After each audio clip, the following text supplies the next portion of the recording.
ഗുരുഭ്യോ നമഃ. ഓം ഗംഗണപതേ നമഃ. ഓം സംസരസ്വത്യൈ നമഃ. ഓം നമഃ ശിവായ ശിവായ നമഃ. ഓം നമോ ഭഗവതേ വാസുദേവായ. ഓം ഹ്രീം നമഃ. ഓം രം രക്തേശ്വരി നമഃ. ഓം നമോ നാരായണായ രക്ഷസമൂർത്തേ നമഃ. പുത്തൻകാവിലമ്മേ ശരണം, പെരുമ്പാലൂരമ്മേ ശരണം, ശ്രീധർമ്മശാസ്താവേ ശരണം, ഹനുമൻ സ്വാമിയേ ശരണം, ശ്രീ അന്നപൂർണേശ്വരിയേ ശരണം. സർവദാഭ്യോം ദേവതാഭ്യോം നമഃ. ഓം രാമായ രാമഭദ്രായ രാമചന്ദ്രായ വേധസേ രഘുനാഥായ നാഥായ സീതായാം പതയേ നമഃ. മനോജവം മാരുതതുല്യവേഗം ജിതേന്ദ്രിയം ബുദ്ധിമതാം വരിഷ്ഠം വദാത്മജം വാനരയൂഥമുഖ്യം ശ്രീരാമദൂതം ശിരസാ നമാമി. ബുദ്ധിർബലം യശോധൈര്യം നിർഭയത്വം മരോഗതാം അജാഢ്യം വാക്പടുത്വം ച ഹനുമത് സ്മരേണാത് ഭവേത്. ഓം വാണീദേവി സുനീലവേണി സുഭഗേ വീണാരവം കൈതൊഴാം. വാണീ വൈഭവമോഹിനി ത്രിജഗതാം നാഥേ വിരിഞ്ച പ്രിയേ. വാണീ ദോഷമശേഷമാശു കളവാനെന്നാവിന്മേലെപ്പോഴും വാണിയിടേണമതിനു നിന്നടിയിൽ ഞാൻ വീഴുന്നു മൂകാംബികേ. ത്രിമൂർത്തിം ശക്തി സംയുക്തം ശ്രീവിദ്യാമന്ത്രമാതൃകാം ശ്രീചക്രമധ്യേ നിലയാം ശ്രീമൂകാംബികാം സദാം. ശ്രീമൂകാംബികാം സദാം. ശ്രീമൂകാംബികാം സദാ. സുഹൃത്തുക്കളായിരിക്കുന്ന എല്ലാ സജ്ജനങ്ങൾക്കും വാൽമീകി രാമായണത്തിന്റെ പുണ്യമാർന്ന ദിവസത്തേക്ക് വിനീതമായ സ്വാഗതം. അനുഗ്രഹീതമായിരിക്കുന്ന ഈ പുണ്യ ദിവസം എത്തിച്ചേരുവാനായി സാധിക്കപ്പെട്ടിട്ടുള്ള എൻ്റെ എല്ലാ കുടുംബാംഗങ്ങൾക്കും ഈ കർമ്മത്തിലേക്ക് ഒരിക്കൽ കൂടി സ്വാഗതം പറയുന്നു. ഒപ്പം ഇന്ന് ഇതിൻ്റെ ഭാഗമായിട്ട് എത്തിയിട്ടുള്ള എൻ്റെ ജ്യേഷ്ഠൻ ശ്രീ അശോകൻ ചേട്ടന്, ഒപ്പം ശ്രീദേവി, പ്രകാശന്, ഹരിപുത്തൂർ എല്ലാവർക്കും ഒരിക്കൽ കൂടി നമസ്കാരം പറയുന്നു. എല്ലാ ഐശ്വര്യങ്ങളും നന്മകളുമൊക്കെ നല്ലവരായിരിക്കുന്ന നമുക്കെല്ലാവർക്കും എന്നും എപ്പോഴും ഉണ്ടാകട്ടെ എന്ന് ഒരിക്കൽ കൂടി പ്രാർത്ഥിക്കുകയാണ്. ഇന്ന് ഉച്ചയ്ക്ക് ലൈവ് വരാമെന്ന് വിചാരിച്ചപ്പോൾ ഇന്ന് അല്പം തിരക്കായിപ്പോയി. ജ്യോതിഷം കൂടെ ഉള്ളത് കൊണ്ട് പകലൊക്കെ നല്ല ആളായിരുന്നു. അപ്പോൾ അതുകൊണ്ട് എനിക്ക് ആ കൃത്യസമയത്തൊക്കെ എത്താൻ പറ്റില്ല. അപ്പോൾ അതുകൊണ്ടാണ് ഇന്ന് പൂജ കഴിഞ്ഞ് വന്ന് കയറിയതേ ഉള്ളൂ. അപ്പോൾ അതുകൊണ്ട് ഉച്ചയ്ക്ക് നടത്താൻ സാധിച്ചില്ല. ഇന്ന് വൈകിട്ടത്തേക്കായി. ഷാജിക്ക് നമസ്കാരം. നമുക്ക് ഇന്ന് പറഞ്ഞിരിക്കുന്ന ഭാഗം എന്ന് പറയുന്നത് കിഷ്കിന്ധാകാന്ഡമാണ്. കിഷ്കിന്ധയുടെ അനുഗ്രഹീതമായിരിക്കുന്ന തലങ്ങളെ നമ്മൾ മനസ്സിലാക്കുന്ന വിഷയത്തെയാണ്. സഹിച്ചേട്ടാ നമസ്കാരം. ബേബി ഷീല നമസ്കാരം. ഇപ്പം എല്ലാ വിധത്തിലും അനുഗ്രഹങ്ങളും നന്മകളുമൊക്കെ നല്ലവരായിരിക്കുന്ന നമുക്കെല്ലാവർക്കും ഉണ്ടാകുന്നതിന് ഇതുപോലെയുള്ള സത്സംഗങ്ങൾക്ക് സാധ്യമാകട്ടെ എന്ന് പ്രാർത്ഥിക്കുകയാണ്. ഇപ്പം ഞങ്ങളുടെ ആറന്മുളയിൽ വള്ളസദ്യ നടക്കുകയാണ്. ഇക്കൂട്ടത്തിൽ എല്ലാവരും ഒക്കെ വള്ളസദ്യയിലൊക്കെ പോയിട്ടുള്ളവരായിരിക്കും. വള്ളസദ്യ കഴിച്ചിട്ടുള്ളവരാകാം, വള്ളസദ്യ വഴിപാട് നടത്തിയിട്ടുള്ള ആളാകാം. വള്ളത്തേൽ കയറുക എന്ന് പറയുന്ന ഒരു വലിയ കാര്യമാണ്. സജിച്ചേട്ടനാണെങ്കിൽ നമ്മളിപ്പോൾ ഇതിനകത്തിൽ വന്നിരിക്കുന്ന സജികുമാർ, അദ്ദേഹം വള്ളപ്പാട്ട് പാടുന്ന ആളാണ്. വള്ളത്തേൽ കയറി ആ വള്ളം തുഴയുന്നവർക്ക് പ്രചോദനമുണ്ടാക്കുന്ന വിധത്തിലാണ് വഞ്ചിപ്പാട്ട് പാടേണ്ടത്. അത് വളരെ കൃത്യമായിട്ട് പാടുന്ന ഒരാളാണ് സജിച്ചേട്ടന്. അമ്പലത്തിൽ ഇരിക്കുമ്പോഴൊക്കെ പാടി കേൾപ്പിക്കും നമ്മളെയല്ല. അപ്പം ആറന്മുളയെ സംബന്ധിച്ചിടത്തോളം ഇതൊരു ഒരു എന്താണ് ഒരു അനുഭൂതിയാണ്. എല്ലാവർക്കും ഓണമാസം തിരുവോണമാണ് എങ്കിൽ ആറന്മുളയ്ക്ക് അത് ഉത്രട്ടാതിയാണ് തിരുവോണത്തിൻ്റെ പ്രാധാന്യം. തിരുവാറന്മുള തമ്പുരാന്റെ തിരുസന്നിധിയിൽ തിരുമൈ മറന്ന് തിരുവാക്കുകൾ കൊണ്ട് അർത്ഥവത്തായ തിലത്തിൽ പാടി പുകഴ്ത്തി ചിന്തിപ്പിക്കുന്ന ഒരു വലിയ അനുഗ്രഹ തലങ്ങളുള്ള ഒരു മണ്ണാണ് തിരുവാറന്മുള. അവിടെ വള്ളസദ്യയൊക്കെ ഉണ്ണാൻ നിങ്ങൾക്കൊക്കെ സാധിക്കുന്നെങ്കിൽ അതിൽ പങ്കെടുക്കണം. അത് വലിയൊരു കാര്യം തന്നെയാണ്. ഭരത നമസ്തേ. ഗീത സുന്ദർ നമസ്തേ ജി നമസ്തേ. അനിത പ്രഭുദേവ് നമസ്തേ. നോക്കി കണ്ടില്ല ആരെയാണെന്നാ. രാധാ സദാശിവൻ നമസ്കാരം. എന്താ പ്രകാശ് ചേട്ടാ നോക്കിയിട്ടുണ്ട് പക്ഷെ കണ്ടില്ലെന്ന് പറഞ്ഞത്? എന്നെയാണോ? ഞാൻ 2 ലൈറ്റുകൾ ഇട്ടിട്ടുണ്ട് എന്നിട്ടും എന്നെ കണ്ടില്ലെന്ന് ചേട്ടൻ പറയരുത്. എന്നെ കാണുന്നില്ലെന്നുള്ളൊരു പരാതി കൊണ്ടാണ് ഞാൻ 2 ലൈറ്റും ഇട്ടേക്കുന്നത്. സുരേന്ദ്രൻ പി കെ നമസ്തേ. അപ്പൊ നമുക്ക് കിഷ്കിന്ധാകാന്ഡത്തിലേക്ക് പോകാം. ശബരിയുടെ സ്വർഗാരോഹണാനന്തരം രാമലക്ഷ്മണന്മാർ ആ താപസി നിശ്ചയിച്ച പ്രകാരം സീതാന്വേഷണം ഇങ്ങനെ വീണ്ടും തുടർന്നുകൊണ്ടിരിക്കുമ്പോൾ അവരിങ്ങനെ യാത്ര ഒരു കാട്ടിലൂടെ ഇങ്ങനെ നടന്നുകൊണ്ട് പോകുന്ന സമയത്ത് വളരെ ശ്രേഷ്ഠമായിരിക്കുന്ന പ്രകൃതിരമണീയമായിരിക്കുന്ന പർവ്വതനിരകളും പുഷ്പസമൃദ്ധമായിരിക്കുന്ന വൃക്ഷലതാദികളും ഒക്കെ നിറഞ്ഞ പർവ്വതനിരകളെയും ഒക്കെ കണ്ടുകൊണ്ട് അവർ മുന്നോട്ട് പോകുന്ന സമയത്ത് അങ്ങ് ദൂരെ എവിടെ നിന്നോ 2 പേര് തങ്ങളെ കാത്തു വരുന്നുണ്ട്, അല്ലെങ്കിൽ ആരോ അപരിചിതരായിരിക്കുന്ന 2 പേര്, യൗവനയുക്തരായിരിക്കുന്ന 2 പേര് നടന്നു വരുന്നത് കാണുമ്പോൾ അങ്ങ് ഋഷമുഖാതലത്തിൽ നിൽക്കുന്ന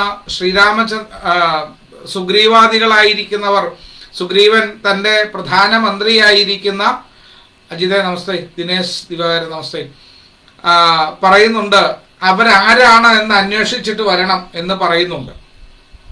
അപ്പൊ അത് അന്വേഷിക്കാൻ വേണ്ടിയിട്ട് ഹനുമാൻ സ്വാമി ഒരു താപസ വേഷം ധരിച്ചുകൊണ്ട് അവരുടെ അടുക്കലേക്ക് പോവുകയാണ്.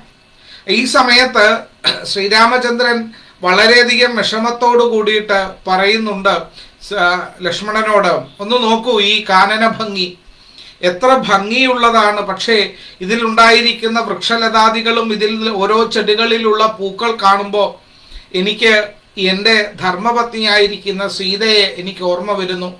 അവൾ എന്നോടൊപ്പം ഉണ്ടായിരുന്നുവെങ്കിൽ ഈ പൂക്കളെല്ലാം പറിച്ച് ഞാൻ അവൾക്ക് കൊടുക്കുമായിരുന്നു. അധ്യാത്മരാമായണത്തിൽ പറയുന്നുണ്ട്, ചന്ദ്രന്റെ നിലാവ് പോലും എനിക്ക് വേദനയുണ്ടാക്കുന്നു, അത്രമാത്രം വിഷമം ഉണ്ടാക്കുന്നു എന്ന് പറയപ്പെടുന്നുണ്ട്. അത്രമാത്രം വിരഹത്തിന്റെ വേദനയുടെ ആ ബലം ശ്രീരാമചന്ദ്രൻ അറിയുന്നുണ്ട്. അദ്ദേഹത്തിന്റെ വാക്കുകളിലും അദ്ദേഹത്തിന്റെ ചിന്തകളിലും എല്ലാം സീതാദേവിയോടുള്ള അഭൗമമായിരിക്കുന്ന ആ സ്നേഹത്തിന്റെ ആ പവിത്രതയെ ലക്ഷ്മണകുമാരന് മനസ്സിലാകുകയും ചെയ്യുന്നുണ്ട്. അപ്പൊ അത്രയും നേരം ശ്രീരാമചന്ദ്രൻ തൻ്റെ വാക്കുകൾ കൊണ്ട് സീതാദേവിയെ നഷ്ടപ്പെട്ടതിലുള്ള വിരഹവേദന കൃത്യമായി പറയപ്പെടുന്ന സമയത്ത് ലക്ഷ്മണകുമാരൻ ആശ്വസിപ്പിക്കുന്നുണ്ട്. കാരണം എത്രയായിരുന്നാലും ശ്രീരാമചന്ദ്രൻ്റെതാണ് സീതാദേവി. അവിടെ ഏതെങ്കിലും തലത്തിൽ ഒരു ബുദ്ധിമുട്ടുണ്ടായാൽ അതിനെയെല്ലാം പരിഹരിക്കപ്പെടുവാനുള്ള കഴിവുണ്ട്, അറിവുണ്ട്, ബോധമുണ്ട്, ഗുണമുണ്ട്, എല്ലാ കഴിവുകളും നമുക്കുണ്ട്. അതുകൊണ്ട് തീർച്ചയായിട്ടും സീതാദേവിയെ നമുക്ക് ഓക്കെ പ്രകാശൻ ചേട്ടാ, പ്രകാശ് ജി നമസ്തേ. പ്രകാശൻ ചേട്ടാ അത് ഓക്കെയാണ്, ഞാനതാ അതിൻ്റെ കാരണം പറഞ്ഞു. അപ്പൊ അതുകൊണ്ട് സീതാദേവിയുടെ ആ വിരഹവേദനയുടെ പ്രശോഭ നമസ്തേ. അപ്പൊ ആ വിരഹവേദനയുടെ ബലത്തെ ലക്ഷ്മണകുമാരൻ മനസ്സിലാക്കിക്കൊണ്ട് ശ്രീരാമചന്ദ്രനെ ഒരുപാട് ആശ്വസിപ്പിക്കുന്നുണ്ട്.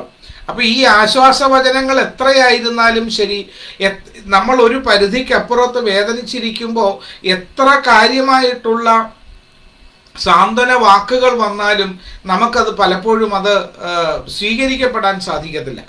അപ്പോൾ പല വേദനകൾക്കും പരിഹാരങ്ങൾ എന്ന് പറയുന്ന ചിലപ്പോൾ ഒരു പക്ഷേ അത് അവർക്കത് എത്ര കണ്ട് തൃപ്തിയാകുന്നോ എന്നുള്ളതല്ല, മറിച്ച് നമ്മൾ ചെയ്യേണ്ടതായിരിക്കുന്ന ഒരു കാര്യം, വേദന അനുഭവിച്ച് പ്രയാസം അനുഭവിച്ച് ബുദ്ധിമുട്ട് അനുഭവിച്ചിരിക്കുന്നവരുടെ മുമ്പിൽ നമ്മൾ കൃത്യമായിട്ട് അവരോട് നന്നായിട്ട് അവരെ ആശ്വസിപ്പിക്കാൻ നമുക്ക് സാധ്യമാകണം. അതൊരു വലിയ ഔഷധമാണ് എന്നാണ് പറയുക. കാരണം നാവുകൊണ്ട് ഒന്ന് തലോടപ്പെടുന്നതാണ് നല്ല വാക്കുകൾ എന്ന് പറയുന്നത്. അത് എത്ര കണ്ട് വേദനയോട് കൂടിയിട്ടാണോ ആള് നിൽക്കുന്നത്, ആളിനെ വാക്കുകൾ കൊണ്ട് ആശ്വസിപ്പിക്കുവാൻ നമുക്ക് സാധ്യമാകണം. നമുക്കതിനകത്ത് യാതൊരു നഷ്ടവുമില്ല അല്ലേ? പക്ഷേ എങ്കിൽ പോലും നമ്മളിൽ പലപ്പോഴും പലരും നമ്മളത് ചെയ്യാറില്ല, എത്ര ബന്ധുക്കളാണെങ്കിലും. അതുപോലെയാണ് പറയുന്ന ഒരു കാര്യം, നമ്മൾ മറ്റൊരാൾക്ക്, നമ്മുടെ ശത്രുവിനാണെങ്കിൽ പോലും ഒരു വേദനയോ പ്രയാസങ്ങളോ ഉണ്ടായിരിക്കുന്ന സമയത്ത് നമ്മൾ കൃത്യമായി അവരുടെ അടുക്കൽ ചെല്ലണം. അവരുടെ അടുക്കൽ ചെന്ന് അതുവരെ നമുക്ക് ആ ആളിനോട് ഒരുപാട് ദേഷ്യങ്ങൾ ഉണ്ടാകാം, ആ ആളിനോട് ഒരുപാട് ബുദ്ധിമുട്ടുകൾ ഉണ്ടാകാം. പക്ഷേ ആ ആള് വേദനിച്ചിരിക്കുന്ന സമയത്ത്, പ്രയാസപ്പെട്ടിരിക്കുന്ന സമയത്ത് നമ്മൾ അതെല്ലാം, ശത്രുതകളെല്ലാം മറന്ന് നമ്മൾ ആ ആളിൻ്റെ അടുക്ക ചെല്ലണമെന്നാണ്. ചെന്ന് ആശ്വസിപ്പിച്ചു കഴിഞ്ഞാൽ നമ്മൾ പലപ്പോഴായി ആ വ്യക്തിയോട് ചെയ്തിട്ടുള്ള പല ദുഷ്കർമ്മങ്ങൾക്കും അതൊരു വലിയ പരിഹാരമാകും എന്നാണ് പറയുക. ഒരാൾക്ക് വേദന ഉണ്ടാകുമ്പോൾ അപ്പുറത്ത് മാറിയിരുന്ന അവൻ അങ്ങനെ തന്നെ വേണമെന്ന് ഒരിക്കലും നമ്മൾ ചിന്തിക്കരുതെന്നാണ് പറയുന്നത്. കാരണം ആ കാലവും കഴിഞ്ഞു പോകും. ആ കാലം കഴിഞ്ഞു പോയാൽ പിന്നീട് അതേ സാഹചര്യത്തിൽ വരേണ്ടത് നമ്മളാണ്. ആ സാഹചര്യത്തിൽ വരുമ്പോഴേ നമുക്ക് അതിൻ്റെ പ്രയാസങ്ങളും ബുദ്ധിമുട്ടുകളും ഒക്കെ നമുക്ക് അറിയുകയുള്ളൂ. അപ്പം അതുകൊണ്ട് എപ്പോഴെങ്കിലും നമുക്ക് ആരോടെങ്കിലും വിരോധങ്ങൾ ഉണ്ടെങ്കിൽ, നമ്മൾ മനുഷ്യനാണ്, നമുക്ക് പലരോടും വ്യക്തിപരമായ വിരോധങ്ങളും വിദ്വേഷങ്ങളും ഒക്കെ ഉണ്ടാകാം. അതിന് തക്കതായിരിക്കുന്ന കാര്യങ്ങളും കാരണങ്ങളും ഒക്കെ നമുക്കുണ്ടാകാം. പക്ഷേ അതെല്ലാം ക്ഷമിക്കുവാനും പൊറുക്കുവാനും നമുക്ക് സാധ്യമാകണം. തെറ്റുകൾ പറ്റുക എന്നുള്ളത് മനുഷ്യ സഹജമാണെങ്കിൽ അത് ക്ഷമിക്കുക എന്നുള്ളത് അത് ദൈവീകമാണ്. ആ ദൈവീകമായിരിക്കുന്ന ഗുണം നമ്മളിൽ ഉണ്ടായെങ്കിൽ ഒരാൾ ചെയ്തിട്ടുള്ള തെറ്റിനെ നമുക്ക് ക്ഷമിക്കുവാൻ സാധിക്കും. പക്ഷെ ചിലപ്പോൾ നമുക്ക് നമ്മുടെ മനസ്സിൽ ചിലതിനെ ഉൾക്കൊള്ളാൻ പറ്റാത്തത് കൊണ്ട് നമ്മൾ തന്നെ പറയും, ഓ ആ ആളിന് എന്നോട് വിരോധമാണ്, വിദ്വേഷമാണ് എന്ന് നമ്മൾ സ്വയം അങ്ങനെ ചിന്തിക്കുകയാണ്. കാരണം നമ്മളുടെ മനസ്സിൽ അപ്പോഴും ആ ഒരു ദുഷ്ടത തന്നെ കിടപ്പുണ്ട്. നമുക്ക് മറ്റുള്ളവരോടുള്ള ദുഷ്ടത തന്നെ നമുക്ക് നമ്മളോടൊപ്പമുള്ളവരോട് പോലും തോന്നിപ്പോകും, ഇല്ലേ? അതുകൊണ്ടാണ് രാമൻ പറയുന്നത്, ഈ പകലിലെ സൂര്യന്റെ ചൂട് എത്രമാത്രം വേദനയുണ്ടോ അതിനേക്കാൾ ചൂടാണ് രാത്രിയിലെ ചന്ദ്രന്റെ നിലാവിന്റെ ചൂട് എന്ന് രാമൻ പറയുന്നത്. കാരണം എന്താണ്? ഇവിടെ സീതാദേവിയുടെ വിരഹം കൊണ്ട് ശ്രീരാമചന്ദ്രൻ അത്രമാത്രം വിഷമിക്കപ്പെടുന്നുണ്ട് എന്നുള്ളതാണ്. അങ്ങനെ ശ്രീരാമചന്ദ്രനും ലക്ഷ്മണകുമാരനും അങ്ങനെ അങ്ങോട്ടും ഇങ്ങോട്ടും സംസാരിച്ചുകൊണ്ട് പരസ്പരം ആശ്വസിപ്പിച്ചുകൊണ്ടും ഒക്കെ ഇരിക്കുന്ന സമയത്ത് യൗവനയുക്തനായിരിക്കുന്ന ഒരു ബ്രഹ്മചാരി അവർ അടുക്കലെത്തി രണ്ടുപേരെയും അവർ തൊഴുതു. അവരും ആ ബ്രഹ്മചാരിയെ തൊഴുതു. എന്നിട്ട് ആ ബ്രഹ്മചാരി ചോദിച്ചു, ഇത്രയും നിബദ്ധമായിരിക്കുന്ന ഈ ഒരു കാനനഭൂമിയിൽ ദുഷ്ടമൃഗങ്ങളും ഒക്കെ ഉള്ള ഈ ഒരു ഭൂമിയിൽ, ഈ കാനനത്തിൽ അല്ലെങ്കിൽ ഈ ഒരു വനത്തിൽ യൗവനയുക്തന്മാരും സുന്ദരന്മാരുമായിരിക്കുന്ന നിങ്ങൾ ആരാണ്? നിങ്ങൾ എന്തിനാണ് ഇവിടെ വന്നത്? അത് എനിക്കതറിയേണ്ട കാര്യമില്ല, എങ്കിൽ പോലും ഞാനൊന്ന് ചോദിച്ചു എന്നുള്ളതേ ഉള്ളൂ. നിങ്ങൾക്ക് വിരോധമില്ല എങ്കിൽ എന്നോട് അതിന് മറുപടി പറയാം.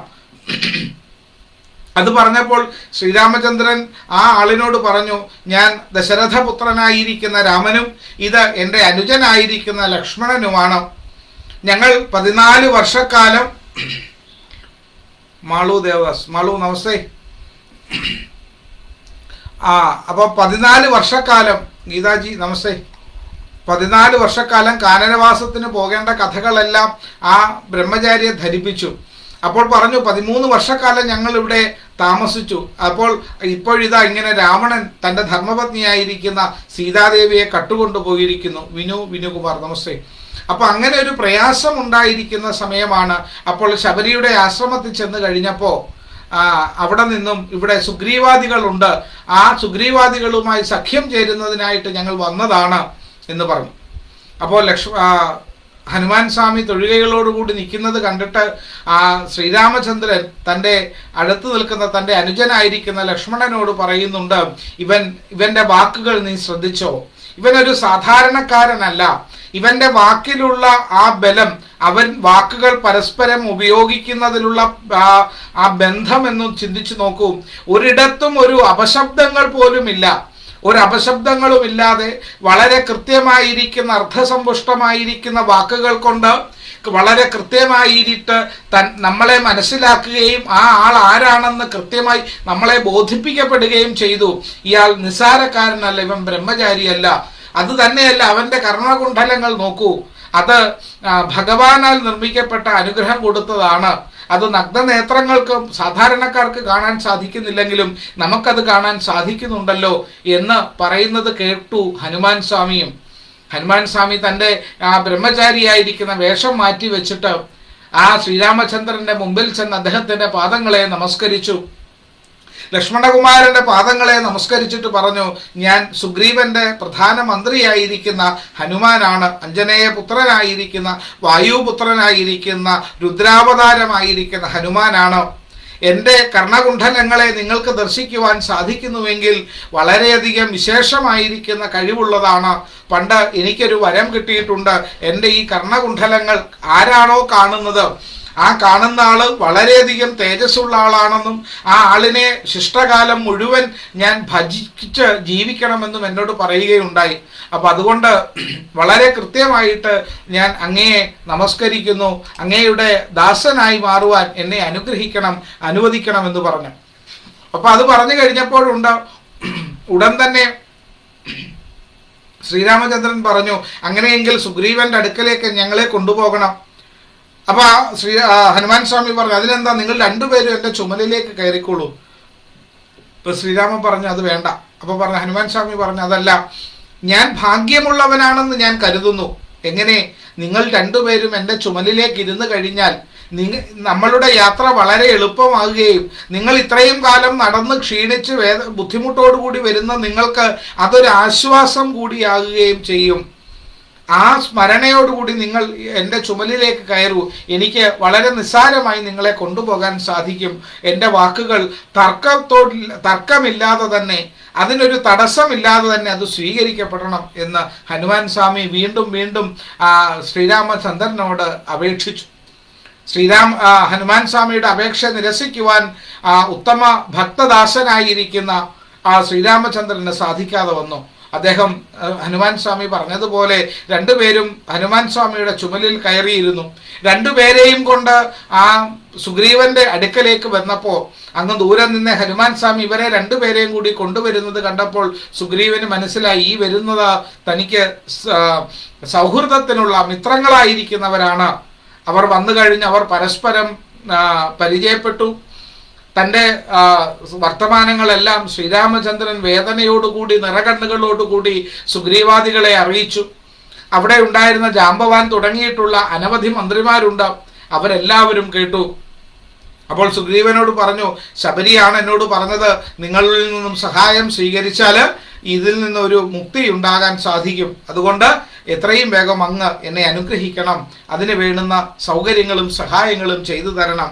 എന്തുകൊണ്ടാണ് സുഗ്രീവ നിങ്ങൾ ഇവിടെ നിൽക്കുന്നത് എന്ന് പറഞ്ഞപ്പോൾ പറഞ്ഞു, എൻ്റെ ജ്യേഷ്ഠനായിരിക്കുന്ന ബാലിയിൽ നിന്നും ഭയന്നാണ് ഞാൻ ഇവിടെ ജീവിക്കുന്നത്. ഞങ്ങൾ രണ്ടുപേരും കൂടി ഒരിക്കൽ ഒരു മായാവിയുമായിട്ടുള്ള യുദ്ധത്തിൻ്റെ കഥകളെല്ലാം സുഗ്രീവൻ ഭഗവാനെ പറഞ്ഞറിയിച്ചു. ഈ കഥയൊക്കെ കൃഷ്ണൻകുട്ടി നമസ്തേ. അപ്പോൾ ഈ കഥകളെല്ലാം പറഞ്ഞു കേട്ട് കഴിഞ്ഞപ്പോൾ ഉടൻ തന്നെ ശ്രീരാമചന്ദ്രൻ പറഞ്ഞു, ഒരു കാര്യം ചെയ്യാം, ഞാൻ ഉടൻ തന്നെ അങ്ങയുടെ ശത്രുവായിരിക്കുന്ന അങ്ങയുടെ ജ്യേഷ്ഠനെ വധിച്ച് നിങ്ങൾക്ക് തിരികെ ഈ രാജ്യഭരണം നൽകാം. അപ്പോൾ എൻ്റെ ധർമ്മപത്നിയായിരിക്കുന്ന സീതാദേവിയെ അങ്ങ് തിരികെ എനിക്ക് നൽകണം, അല്ലെങ്കിൽ അതിനെന്നെ സഹായിക്കണമെന്ന് പറഞ്ഞു. രണ്ടുപേരും പരസ്പരം കൈകോർത്തു, ജലത്തോടു കൂടിയ സത്യം ചെയ്തു, പരസ്പരം അങ്ങോട്ടും ഇങ്ങോട്ടും സത്യസന്ധമായിരിക്കുന്ന ബന്ധമുണ്ടായിരിക്കപ്പെടും, സൗഹൃദമുണ്ടാകും എന്ന് പറഞ്ഞു. പക്ഷേ എങ്കിലും സുഗ്രീവന്റെ മനസ്സിൽ ഒരുപാട് സംശയങ്ങളുണ്ട്. കാരണം നിസ്സാരക്കാരനല്ല തൻ്റെ ജ്യേഷ്ഠനായിരിക്കുന്ന ബാലി. അതായത് വളരെ വലിയ വലിയ കഴിവുകളുള്ള ആളാണ്. തൻ്റെ ദുന്ദുഭി എന്ന് പറയുന്ന ഒരു അസുരനെ തന്നെ കൊന്ന ആളാണ്. കൊന്ന് അതിൻ്റെ തലയെടുത്ത് എറിഞ്ഞു കളഞ്ഞത് ഈ പർവ്വതത്തിലാണ്. അപ്പോൾ ചോദിച്ചു, എവിടെയാ തലയെന്ന് ചോദിച്ചപ്പോൾ പറഞ്ഞു, ദോണ്ട് കിടക്കുന്നു. വളരെ ഭീമാകാരമായിരിക്കുന്ന ഒരു രൂപം. ആ ഭീമാകാരമായിരിക്കുന്ന ആ അസ്ഥികൂടം അവിടെ കിടക്കുന്നത് കണ്ടപ്പോൾ ശ്രീരാമചന്ദ്രൻ പറഞ്ഞു, ഞാനിവിടെ വന്നു കഴിയുമ്പോൾ ഇനിയും ഇതിൻ്റെ ആവശ്യമില്ല എന്ന് പറഞ്ഞ് തൻ്റെ കാലിൻ്റെ പെരുവിരൽ കൊണ്ട് അത് തട്ടി ദൂരേക്ക് വലിച്ചെറിഞ്ഞു. അപ്പോൾ സുഗ്രീവാദികൾക്ക് മനസ്സിലായി അത് ബാലിക്ക് തുല്യമായ ശക്തിയുള്ള ആളാണ്. പിന്നെയും പറഞ്ഞു, ബാലി പണ്ടൊക്കെ തൻ്റെ കഴിവ് അല്ലെങ്കിൽ ആരോഗ്യത്തെ നോക്കിയിരുന്നത് ചില ഒരു 7ഓളം സാലമരങ്ങൾ അവിടെ നിൽപ്പുണ്ട്, അതിനോട് യുദ്ധം ചെയ്തിട്ടായിരുന്നു. അപ്പോൾ ശ്രീരാമചന്ദ്രൻ തൻ്റെ അവനാഴിയിൽ നിന്നൊരു ശരമെടുത്ത് ഒറ്റ അമ്പുകൊണ്ട് ഒറ്റ ശരം കൊണ്ട് ഈ 7 ശാലമരങ്ങളെയും കളഞ്ഞു. അപ്പോൾ സുഗ്രീവാദികൾക്ക് അത് പൂർണ്ണമായി ബോധ്യമായി, ഇദ്ദേഹം നിസ്സാരക്കാരനല്ല. തന്റെ മുമ്പിൽ വന്നു നിൽക്കുന്ന ഈ ആള് ശ്രീരാമൻ നിസ്സാരക്കാരനല്ല. അപ്പൊ അതുകൊണ്ട് തനിക്ക് ഈ ആളിന് തന്നെ സഹായിക്കാനായി സാധിക്കും. അപ്പോൾ പറഞ്ഞു കൊടുക്കുന്നുണ്ട്, നിസ്സാരക്കാരനല്ല എന്ന് വീണ്ടും വീണ്ടും ഭഗവാനെ ഓർമ്മിപ്പിക്കുന്നു. കാരണം പാലാഴി മഥന സമയത്ത് ബാലി തന്നെ ആ കടയുവാൻ, പാലാഴി മന്ധരപർവ്വതത്തെ കടയുവാൻ നിന്നിട്ടുള്ള ആളാണ്. അത്രമാത്രം ശക്തിയുള്ള ആളാണ് ബാലി. ആരാണോ അവനോട് നേരിട്ട് യുദ്ധം ചെയ്യുന്നത് ആ ആളുടെ പകുതി ബലവും കൂടി ബാലിക്ക് കിട്ടുന്നതാണ്. അപ്പൊ അതുകൊണ്ട് വളരെ സൂക്ഷിച്ചു വേണം അദ്ദേഹത്തോട് യുദ്ധം ചെയ്യാൻ. അപ്പോൾ പറഞ്ഞു, സാരമില്ല, എൻ്റെ വാക്ക് വിശ്വസിച്ചുകൊണ്ട്, നമസ്തേ രജനി, എൻ്റെ വാക്ക് വിശ്വസിച്ചുകൊണ്ട് നിനക്ക് ധൈര്യമായിട്ട് ബാലിയോട് യുദ്ധം ചെയ്യാം. അങ്ങനെ ബാലിയോട് യുദ്ധം ചെയ്യാനായി സുഗ്രീവൻ കിഷ്കിന്ധയിലേക്ക് പോയി. അവിടെ ചെന്നിട്ട് അദ്ദേഹത്തെ പോരിന് വെല്ലുവിളിച്ചു. അവർ യുദ്ധത്തിനായി വന്നു. യുദ്ധം തുടങ്ങിക്കഴിഞ്ഞ് കുറേ യുദ്ധം കഴിഞ്ഞപ്പോഴും ശ്രീരാമചന്ദ്രൻ ഒന്നും ചെയ്യാൻ സാധിക്കുന്നില്ല. അത് മനസ്സിലാക്കിയ സുഗ്രീവൻ തിരിച്ചു പോന്നു എന്നാണ്. ബാലി വിജയിച്ചു തന്നെ തിരിച്ചുപോയി.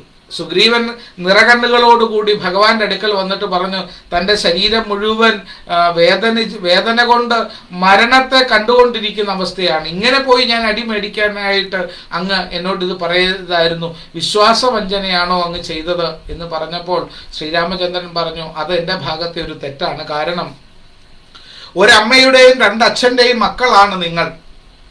അതുകൊണ്ട് നിങ്ങളുടെ രൂപവും ഭാവവും രീതികൾക്കും ഒരു വ്യത്യാസങ്ങളുമില്ല. അപ്പോൾ ഇതെനിക്ക് മനസ്സിലാക്കാൻ സാധിക്കാതെ വന്നതുകൊണ്ടാണ്. അതുകൊണ്ട് അങ്ങ് എന്ത് ചെയ്യണം? യുദ്ധത്തിനായിട്ട് വീണ്ടും ബാലിയെ ക്ഷണിക്കണം. അങ്ങനെ യുദ്ധത്തിനായിട്ട് ക്ഷണിക്കണം എന്ന് പറഞ്ഞു കഴിഞ്ഞപ്പോൾ അതിനൊരു ഉദാഹരണമായിട്ട് എന്ത് ചെയ്തു? ഭഗവാൻ ശ്രീരാമചന്ദ്രൻ ഒരു മാല സുഗ്രീവന്റെ കഴുത്തിൽ ഇട്ട് കൊടുത്തു.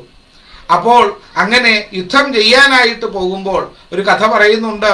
ഇന്ദ്രൻ ഇത് അറിഞ്ഞിട്ട് ഇന്ദ്രനും അതേപോലത്തെ ഒരു മാല ബാലിക്ക് കൊടുത്തു എന്ന്. അതുകൊണ്ടാണ് പറയുന്നത്, അച്ഛൻ കൊടുത്ത ഒരു മാല്യം അച്യുതൻ കൊടുത്ത ഒരു മാല്യവുമായിട്ട് അവർ രണ്ടുപേരും കൂടി യുദ്ധത്തിനായിട്ട് വന്നു. അങ്ങനെ യുദ്ധത്തിനായി പോകുന്ന തൻ്റെ ഭർത്താവിനോട് താര പറയുന്നുണ്ട്, അങ്ങ് ഒരു കാര്യം മനസ്സിലാക്കണം. ഒരു യുദ്ധം കഴിഞ്ഞ് തോറ്റ് കഴിഞ്ഞിട്ട് പോയ ആള് വീണ്ടും ഒരു യുദ്ധത്തിനായി വന്ന് ക്ഷണിക്കുമ്പോൾ, ബീനാജി നമസ്തേ, യുദ്ധത്തിനായി വന്ന് ക്ഷണിക്കുമ്പോൾ ഒരു കാര്യം ശ്രദ്ധിക്കണം. കാരണം എന്താണ്? അദ്ദേഹം വെറും കൈയോട് കൂടിയിട്ടല്ല നിൽക്കുന്നത്, വെറുതെയല്ല അങ്ങേ യുദ്ധത്തിന് വിളിക്കുന്നത്. ഞാൻ കേട്ടിട്ടുണ്ട്, ദശരഥപുത്രനായിരിക്കുന്ന രാമനും ലക്ഷ്മണനും കൂടി അവിടെ സുഗ്രീവാദികളുടെ അടുക്കൽ ചെന്ന കഥ ഞാനൊക്കെ കേട്ടിട്ടുണ്ട്. ചാരന്മാരിൽ നിന്ന് അറിയുകയുണ്ടായി. അതുകൊണ്ട് ശ്രീരാമൻ ഒരു പക്ഷേ അദ്ദേഹത്തോടൊപ്പം ഉണ്ടാകും. ഇതെല്ലാം കേട്ട് ചിരിച്ചുകൊണ്ട് ബാലി പറഞ്ഞത്, ദശരഥപുത്രനായിരിക്കുന്ന രാമൻ വന്നാൽ ആദ്യം വരുന്നത് സുഗ്രീവന്റെ അടുക്കലല്ല, എൻ്റെ അടുക്കലാണ്. കാരണം ശ്രീരാമചന്ദ്രന്റെ അച്ഛനായിരിക്കുന്ന ദശരഥന്റെ ഏറ്റവും നല്ല സുഹൃത്താണ് ഞാൻ. ഞങ്ങൾ പരസ്പരം എത്രയോ നല്ല ആത്മബന്ധമുള്ളവരാണ്.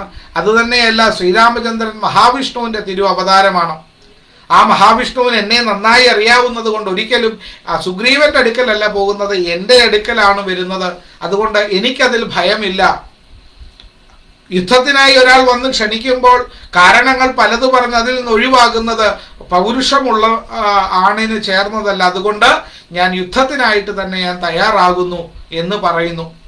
അപ്പോൾ യുദ്ധത്തിനായിട്ട് ആ ബാലി വീണ്ടും അങ്ങോട്ട് ചെല്ലുന്നു. അങ്ങനെ ബാലി യുദ്ധത്തിനായിട്ട് ചെല്ലുന്നപ്പോൾ ഇവിടെ മാല്യം ധരിച്ച അച്ഛൻ കൊടുത്ത ഒരു മാല്യവുമായിട്ട് ബാലിയും അച്യുതൻ കൊടുത്ത ഒരു മാല്യമായിട്ട് സുഗ്രീവനും യുദ്ധം തുടരുമ്പോൾ ആ യുദ്ധത്തിന്റെ ഒരു സമയത്ത് ഒരു വലിയ ബാണം എയ്തുകൊണ്ട് ശ്രീരാമചന്ദ്രൻ ഒളിഞ്ഞിരുന്ന ഒരു ബാണം എയ്തുകൊണ്ട് ആ ബാലിയെ വധിക്കപ്പെടുകയാണ്.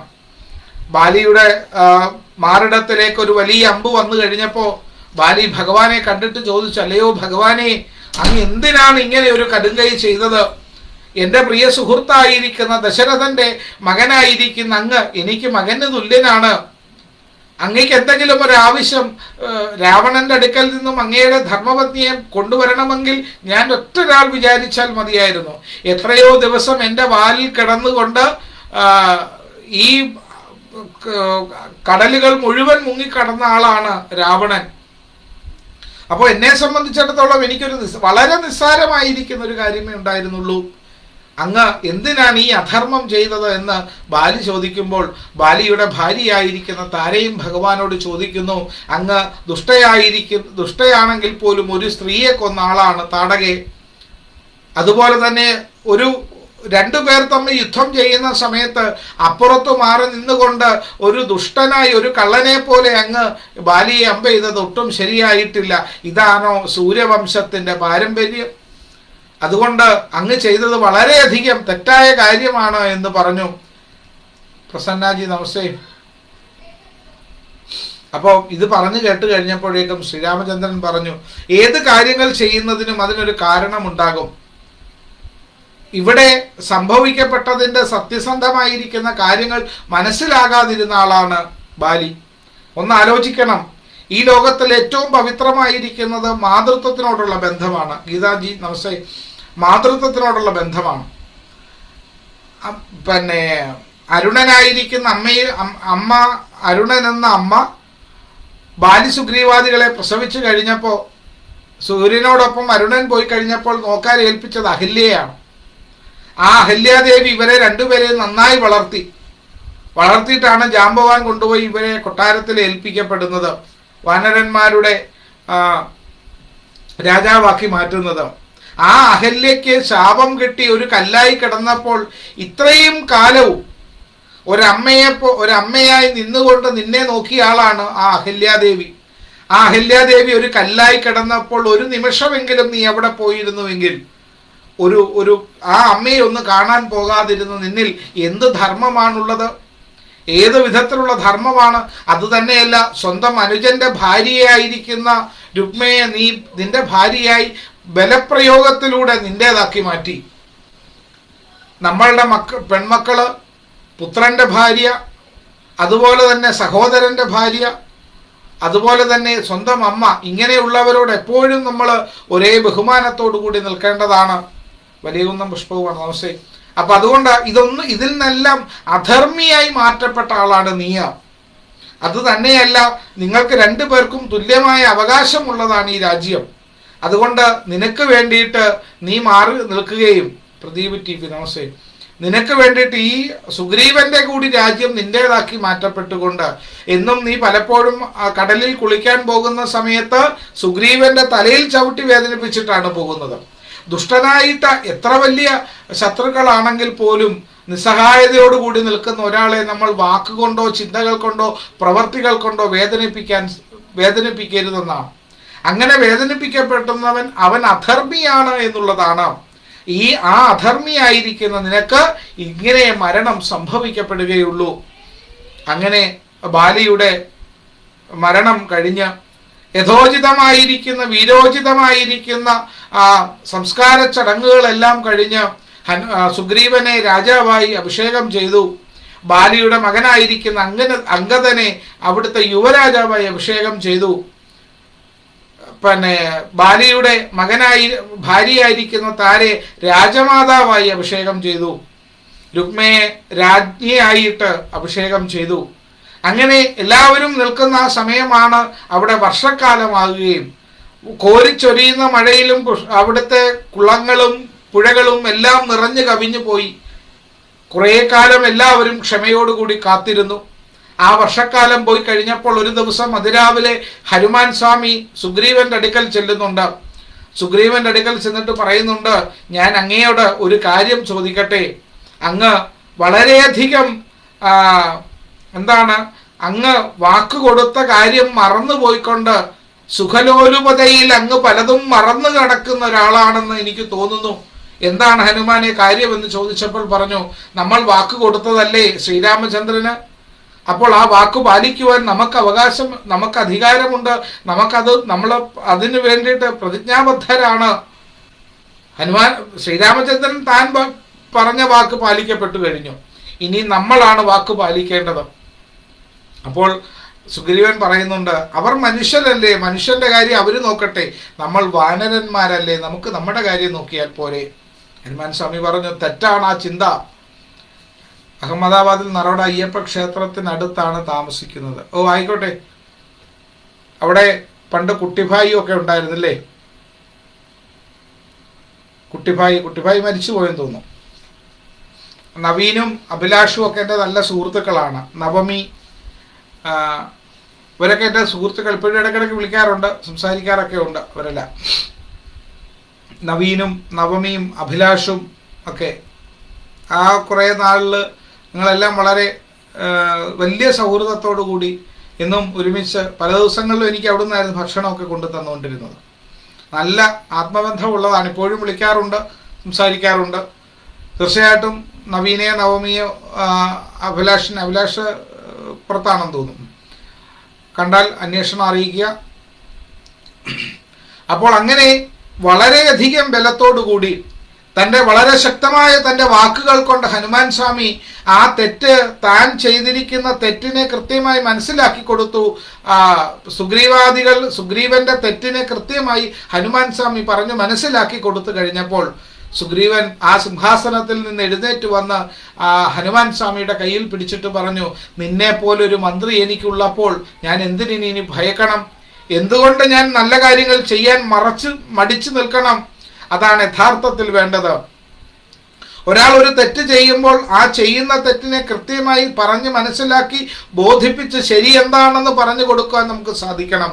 അതാണ് ഒരു നല്ല സുഹൃത്ത്, ഒരു നല്ല ഭർത്താവ്, ഒരു നല്ല ഭാര്യ, ഒരു നല്ല അച്ഛൻ, ഒരു നല്ല അമ്മ, ഒരു നല്ല മകൻ, ഒരു നല്ല മകൾ, ഒരു നല്ല സുഹൃത്ത്. അങ്ങനെ ആരായിക്കൊള്ളട്ടെ, നല്ലതാണ് എന്ന് പറയണമെങ്കിൽ അത് നന്മയുടെ ഗുണങ്ങൾ അതിലുണ്ടാകണം. ആ നന്മയുടെ ഗുണങ്ങളും നല്ലതാക്കി മാറ്റുമ്പോൾ, രാംജിത്തെ നമസ്തേ, ജയചാര്യനാണ് കേട്ടോ രാംജിത്ത്, എൻ്റെ ഏറ്റവും അടുത്ത സുഹൃത്താണ്. അപ്പോൾ വളരെയധികം കൃത്യമായിട്ട് ആ പറയപ്പെടുന്ന സംഭവത്തിൽ സുഗ്രീവാദികളുടെ ഈ അന്വേഷണത്തിനുള്ള തയ്യാറെടുപ്പ് നടക്കുന്ന സമയത്ത് ലക്ഷ്മണനും വരുന്നുണ്ട്. ഇവിടെ വന്ന് സുഗ്രീവനോട് പറയുന്നുണ്ട്, എങ്ങനെയാണോ നിനക്ക് ഈ രാജ്യത്തിന്റെ ഭരണം ഞങ്ങൾ സ്വീകരിച്ച് നേടിത്തന്നത് അത് തിരികെ എടുക്കാനും ഞങ്ങൾക്കറിയാം. അതുകൊണ്ട് ഞങ്ങളോട് പറഞ്ഞ വാക്ക് പാലിക്കപ്പെടുവാൻ നീ സന്നദ്ധമായില്ല എങ്കിൽ അതിനുള്ള പരിണിത ഫലം നീ അനുഭവിക്കപ്പെടുമെന്ന് ലക്ഷ്മണൻ വന്ന് പറഞ്ഞു. ഇതൂടെ കേട്ടപ്പോഴത്തേക്ക് സുഗ്രീവൻ ഒന്നുകൂടെ ഭയന്നു. അപ്പോൾ പറഞ്ഞു, ഉടൻ തന്നെ ലങ്കയെ ലക്ഷ്യമാക്കി തന്നെ സീത അന്വേഷണത്തിനായിട്ട് തയ്യാർ ചെയ്യുകയാണ്. അതിനുള്ള അനുവാദത്തിനായി ശ്രീരാമചന്ദ്രന്റെ അടുക്കലേക്ക് സുഗ്രീവൻ ചെന്നു. എന്നിട്ട് പറയുന്നുണ്ട്, അങ്ങ് അനുവാദം നൽകണം. അതിനു വേണ്ടിയിട്ടുള്ള അനുവാദം നൽകി 4 ദിക്കുകളിലേക്കും 8 കോണുകളിലെ 4 ദിക്കുകളിലേക്കും 4 കോണുകളിലേക്കും എല്ലായിടത്തേക്കും വാനരാദികളാകുന്ന പടകൾ പോകട്ടെ, സീതാദേവിയെ അന്വേഷിച്ച് കൃത്യമായിരിക്കുന്ന മറുപടിയുടെ കൊണ്ടുവരട്ടെ. അങ്ങനെ നമസ്തേ രാംജിത്തെ. അപ്പോൾ അങ്ങനെ കൃത്യമായിരിക്കുന്ന ശക്തമായ വാക്കുകൾ കൊണ്ട് ശ്രീരാമചന്ദ്രന്റെ അടുക്കൽ നിന്നും സുഗ്രീവാദികൾ അനുവാദത്തോടുകൂടി സീതാന്വേഷണം സമാരംഭിക്കപ്പെടുകയാണ്. ആ സീതാന്വേഷണത്തിന്റെ അന്വേഷണത്തിൻ്റെതായിരിക്കുന്ന ഏറ്റവും സുന്ദരങ്ങളായിരിക്കുന്ന നിമിഷങ്ങളെ നമുക്ക് നാളെ ചിന്തിക്കാം. നവീൻ വീടിന് തൊട്ടടുത്താണ് താമസിക്കുന്നത്. അഭിലാഷ് നേവിയിലാണ്, വന്നിട്ട് തിരിച്ചുപോയി. ഓക്കെ, സന്തോഷം.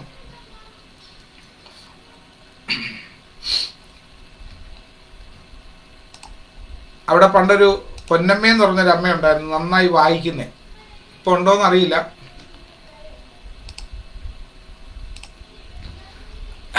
ഇപ്പോഴുണ്ടോ അമ്മയുണ്ടോയെന്ന് അറിയില്ല. അവിടെ ഒരുപാട് പേര് അന്ന് കർക്കിടക മാസത്തിലെ രാമായണ വായനയൊക്കെ അവിടെ വെച്ച് നടന്നായിരുന്നു. ആ മാസം കർക്കിടകത്തിൽ വലിയ അമ്പലത്തിൽ വെച്ച് എല്ലാവരും ഉച്ച കഴിയുമ്പോൾ എല്ലാ അമ്മമാരൂടെ വന്ന് ഒരു വായിക്കുകയൊക്കെ ചെയ്യുമായിരുന്നു. വർഷങ്ങളായി, എത്രയോ വർഷങ്ങളായി. ഞാൻ ഒരു എങ്ങനെയൊരു 15 വർഷത്തിന് മുകളിലായി കാണും. ബിന്ദു സന്തോഷ്, നമസ്തേ.